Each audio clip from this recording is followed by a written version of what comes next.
그렇다면 내가 이 치료법이 꼭 필요할까? 그렇죠. 아닐까? 네. 이것도 판단이 잘 이루어져야 될 것 같거든요. 네, 맞습니다. 요즘 그 이슈화가 여러 번 됐죠, 치과가. 네. 그래서 그 고발 프로그램에도 나오고 뭐 이랬는데요. 네. 그래서 요즘 많은 분들이 물어보세요. 이걸 꼭 임플란트를 해야 되는지, 이걸 꼭 이 치아를 뽑아야 되는지 물어보시는데, 그걸 판단하는 그 기준점이 상당히 중요합니다. 그래서 제가 조금 이런 치아들은 뭐 꼭 뽑고 뭐 그게 브릿지가 됐든 임플란트가 됐든 해야 되는 치아를 정리를 해봤어요. 아, 네. 네, 자료를 한번 보도록 하겠습니다. 치아가 동요도라고 하죠. 그 흔들림이 좌우로 3mm 이상 흔들릴 때는 반드시 뽑으셔야 됩니다. 어떤 방법을 동원해서라도 치료가 되질 않아요. 네. 적절하게 치료가 될 수 있는 거는 살려야 되고, 그 다음에 빨리 뽑아서 그 지나친 염증이 옆으로 퍼져서 더 많은 피해를 입히기 전에 뽑아야 될 것들은 뽑고 네. 피해를 최소화시키는 것이 이제 중요하다 하겠죠. 본인도 네. 흔들어 보면 3mm 이상인 거는 금방 알 수 있지 않습니까? 네. 그리고 또 하나가 수직 동요라고도 얘기를 하는데요. 치아를 눌렀을 때 방석처럼 아래로 내려갔다가 오. 솟구치는, 또는 위에 치아 같은 경우는 위로 올라갔다가 내려오는 그런 치아들도 무조건 이제 발치가 된다라고 생각을 하셔야 됩니다. 그런 치아들은 어떤 방법을 동원해서라도 그 움직임을 멈추게 할 수는 없어요. 또 한 가지, 세 번째는 이제 치아가 파절된, 이게 부러진 치아인데요. 부러진 게 다행히 수평으로 부러졌을 때는 어떻게든 치아를 살려낼 수 있어요. 근데 이제 뿌리 밑으로, 그러니까 잇몸 경계 밑으로까지 수직적으로 파절이 됐을 때는 어떤 방법을 통해서도 그걸 또 붙일 수가 없기 때문에 아쉽지만 이를 뽑게 됩니다. 그래서 수직적으로 파절이 왔을 때 이를 뽑고 임플란트 하는 게 또 적절하다. 이 세 가지 정도만 유념해 두셔도 이 치아를 뽑아야 될지, 네. 그다음에 살릴 수 있을지에 대한 어떤 중요한 기준점, 네. 큰 부분의 기준점이 생기리라고 생각이 듭니다. 네, 그렇네요. 주위에서, 야, 아직 하지 마. 그 소문이 좀 여러 가지가 있어. 이런 사람들도 있을 거고, 너 빨리 지금 당장 가서 해. 이러는 사람도 있을 텐데, 이런 기준점들을 상대적으로 기억하고 있다가 전문의하고 상담을 받으시면 무엇보다 좀 나에게 맞는 치료법을 찾을 수 있지 않을까 그렇겠죠. 생각이 예. 듭니다. 그렇다면 그래도 부작용을 줄이기 위한 임플란트 치료법은 그러면 어떤 방법이 있는 건지가 네. 궁금합니다. 네. 사실 환자분들한테 이제 많은 상담을 하다 보면 뭐 수술을 잘해요 라는 것보다 임플란트 개수를 몇 개를 써야 돼요. 네. 뭐 비용은 얼마예요. 이런 것들이 훨씬 더 이렇게 피부에 와닿는 문제이긴 하더라고요. 그래도 이제 의사에게는 중요한 것은 임플란트 시술을 얼마나 더 완벽하게 할 것인가에 대한 고민이 가장 큽니다. 아주 궁금해하는 거는 뭐 이렇게 부담되는 치료비와 네. 그다음에 치료하고 나서 이게 얼마나 오랫동안 쓸 수 있어요, 건강하게 사용할 수 있어요입니다. 그리고 또 치료하면서 뭐 아프거나 또는 부작용이 있거나 해서 재수술을 해야 되지 않나요 하는 궁금증을 많이 물어봐요. 네. 그래서 오늘 저는 이제 이 준비 시간을 어떻게 하면 건강하게 잘 쓸 수 있는 치료법이 있는가. 그러니까 오랫동안 이렇게 지켜봤더니 이렇게 건강하더라. 또 안 되는 사람들은 또 안 되는 케이스도 있더라라는 걸 보여드리고요. 근데 막무가내로 보여드릴 수 없기 때문에 그 형태별로 치아를 어떻게 상실이 되는가 원인별로 나누어서 설명을 드리도록 하겠습니다. 네네. 일단 그 치아 상실에 대한 걸 자세히 말씀해 주신다는 네, 말씀이세요. 네. 뭐 이가 빠지면 다 똑같이 그냥 이가 빠지는 걸로 알게 되는데 그게 네. 아니라 그것도 형태별로 여러 가지가 있다면서요. 그렇죠. 어떻게 되나요? 네, 환자분들이 이제 치과에 와서 이제 의사 선생님과 상담할 때 주로 이런 표현을 해요. 내가 치아 몇 대가 빠졌는데 치료를 몇 대를 해야 돼요. 이렇게 네네. 단순하게 물어보거든요. 근데 치아가 총 이제 한쪽으로 7개씩 14개, 아래까지 하면 28개가 있는데요. 네. 앞니 6개, 6개씩, 그 다음에 어금니 4개, 4개씩, 성근이 하나하나씩 4개 이렇게 있습니다. 근데 이제 그게 몇 대가 빠졌다 이게 중요하기도 하지만 어느 부위에 어떻게 빠졌는가가 굉장히 또 중요한 요소이고요. 남아있는 형태가 어떻게 되어 있는가도 중요하죠. 네. 그래서 그 형태별로 나눠보면요. 첫 번째, 전체 치아가 모두 다 상실된 경우 당연히 나눌 수가 있겠고요. 네. 두 번째는 치아가 뭐 10개가 빠졌지만 앞니가 10개가 빠졌느냐, 어금니가 10개가 빠졌느냐가 또 다르거든요. 네. 그래서 양쪽으로 위아래 어금니를 모두 상실한 경우, 그러니까 앞니만 남은 경우로 나눌 수가 있겠고, 네. 세 번째 카테고리는 어금니가 빠지긴 빠졌는데 한쪽으로만 빠져서 한쪽으로 남아 있어서 씹을 수는 있는, 당장에는 오른쪽으로만 씹을 수 있는 그런 경우도 있을 수 있고요. 네. 또 이제 어금니가 위아래로 빠졌는데 한쪽은 오른쪽, 그러니까 위에는 오른쪽이 빠지고 왼쪽은 아래가 빠지면 한쪽은 남아있지만 결국에는 앞니로만 드셔야 되는 거예요. 그러니까 어금니가 모두 빠진 건 아니지만 씹을 수 있는 건 앞니만 남는 그런 패턴도 있겠죠. 그래서 양쪽으로 엇갈리게 윗니와 아랫니를 상실한 경우 나눌 수 있겠고 또 부분적으로 듬성듬성 어금니가 빠지는 경우도 있습니다. 예, 그리고 이게 5번째 패턴이고요.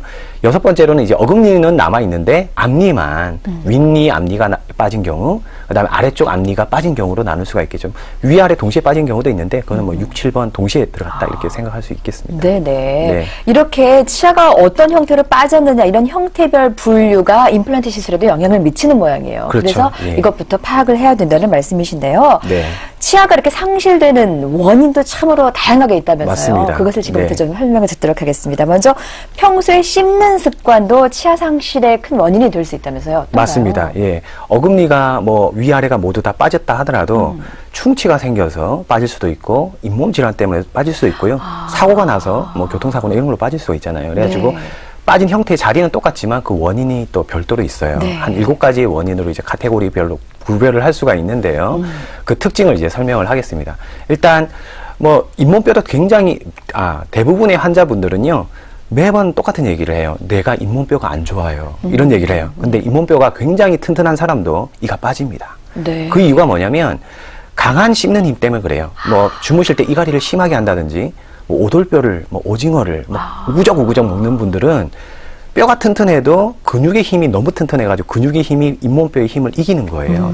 그래가지고 평생 쓰다 보면 잇몸뼈가 무너집니다. 그러니까 네. 원래 건강한데 그 건강한 걸 많이 쓴 거죠. 그래서 이런 분들의 특징이 있어요. 평생 동안 강하게 씹다가 손상이 여러 번 발생해야 하기 때문에 다수의 깨진 보철을 보유를 하고 있습니다. 그러니까 어릴 때부터 깨지면 치료하고 결국은 빠지고 그래서 옛날부터 치료해왔던 흔적이 많고요. 그다음에 주로 사용하는 보철 치아 주변의 잇몸뼈가 깊게 손상되어 있습니다. 그러니까 전체적으로 잇몸뼈가 무너져 있는 경우가 아니라 많이 쓰는 쪽이 움푹움푹 파여져서 무너져 있는 것이죠. 이 사례 1번을 보면 이제 앞니가, 이분은 이제 어금니가 많이 손상이 돼가지고 앞니로 결국 쓰다 보니까 몇 년째 앞니의 뿌리가 다 노출되어 있는 거죠. 예. 그 다음에 이제 특징의 원인은요, 또 편측으로만 강하게 씹는데 한쪽으로만 먹는 사람들이 있어요. 이런 분들의 특징은 얼굴에 3번을 보면요, 얼굴에 비대칭성이 있습니다. 한쪽으로만 씹으니까 한쪽의 근육이 발달을 하겠죠. 이분은 이제 여성분인데 자세히 보면 이제 오른쪽의 근육이 좀 볼록합니다. 저기 부은 게 아니라 원래 저렇게 비대칭성이 온 거고요. 저분의 엑스레이 사진이 옆에 있어요. 왼쪽에 잇몸 치아가 없죠. 위쪽이 네. 없고 밑에는 잇몸뼈가 무너져 있는 게 보이니까 오른쪽으로 씹던 거예요. 그러니까 오른쪽의 근육도 발달하고 오른쪽의 어금니도 점차적으로 이제 파괴가 되고 있었던 그런 그림입니다. 네. 네. 지금 보여드린 대로 저렇게 평소 씹는 습관이 치아 상실의 큰 원인이 되기도 하고요. 네. 또 상실된 치아나 좀 부실해진 치아를 그대로 오래 방치하는 것도 또 큰 문제가 된다면서요. 그렇죠. 네. 예. 지금 있는 치아가 무너질 수도 있다. 강하게 씹다 보면, 잘못 네. 씹다 보면 이 얘기인데, 또 이제 기왕에 예전에 이제 빠진 치아가 있을 수 있어요. 그렇죠. 그 치아를 방치를 하게 되면 네. 어떤 이렇게 패턴이 보이느냐면 잇몸뼈가 점점점 이 밑에 이제 치아를 뽑더라도 조금의 잇몸뼈는 남았잖아요. 그 남아있는 뼈마저도 없어져요. 그래서 지금 그림에 보여지는 것처럼 네. 굉장히 얄팍하게 칼날처럼 잇몸뼈가 남게 됩니다.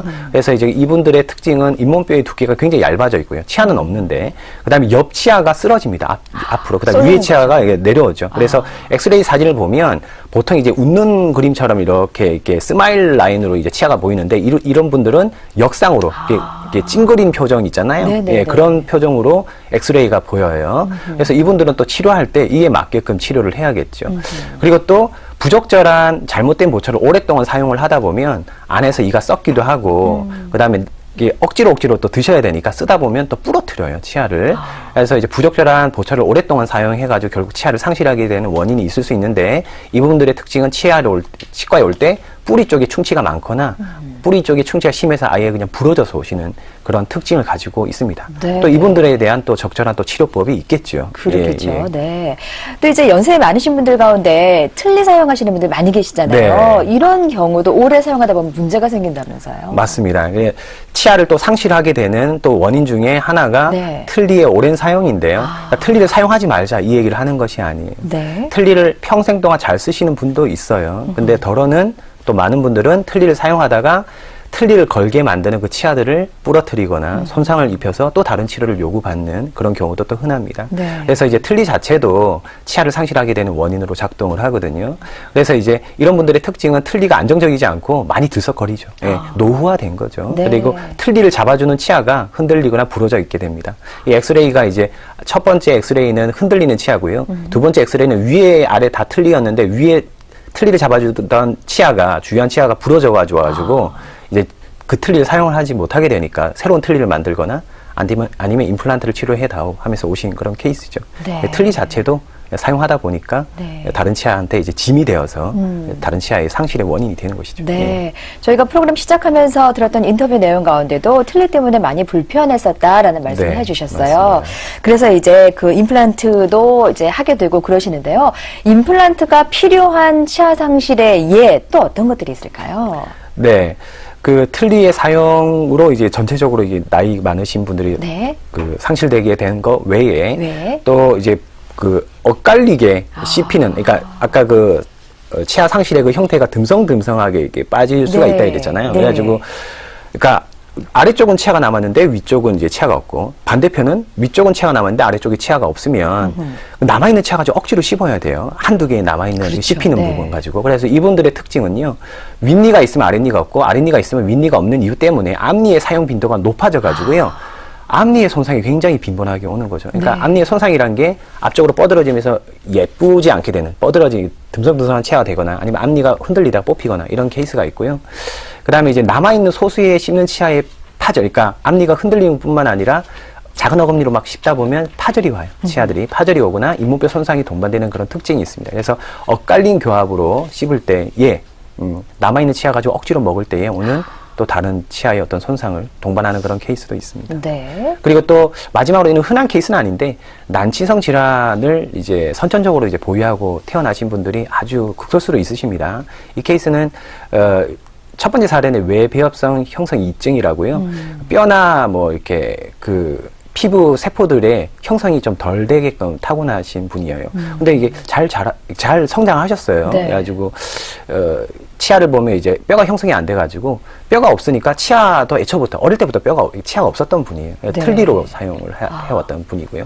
두 번째는 치아가 형성되긴 했는데 치아의 여러 층 중에서 그러니까 뼈층 중에서 한 층이 결손이 돼서 태어나시는 분들이 있어요. 이거는 이제 선천적인 경우도 있고, 약을 잘못 먹어가지고 그렇게 될 수도 있어요. 뼈가 형성되는 시기에 6살, 10살 사이에 약을 잘못 먹으면, 부작용이 있는 약을 먹으면 그때 형성되는 뼈가 저해를 받아서 뼈가 형성이 안 되는 경우가 있어요. 이런 경우는 어쩔 수 없죠. 예. 예, 나이가 들면서 계속 이 치아가 상실되거나 하거든요. 그때마다 계속적인 어떤 치료가 요하는 그런 경우가 있습니다. 예. 예. 그러니까 우리가 흔히 얘기하는 이 없으면 잇몸으로, 뭐 어금니 없으면 앞니로, 이게 굉장히 위험한 생각이었네요. 네. 네, 네. 적절한 치료를 받으셔야 됩니다. 자, 이렇게 저희가 쭉 말씀드린 이유가 치아 상실의 다양한 형태, 원인을 먼저 알아야 거기에 딱 맞는 맞춤 임플란트를 하실 수가 있다는 말씀이시죠. 네, 네.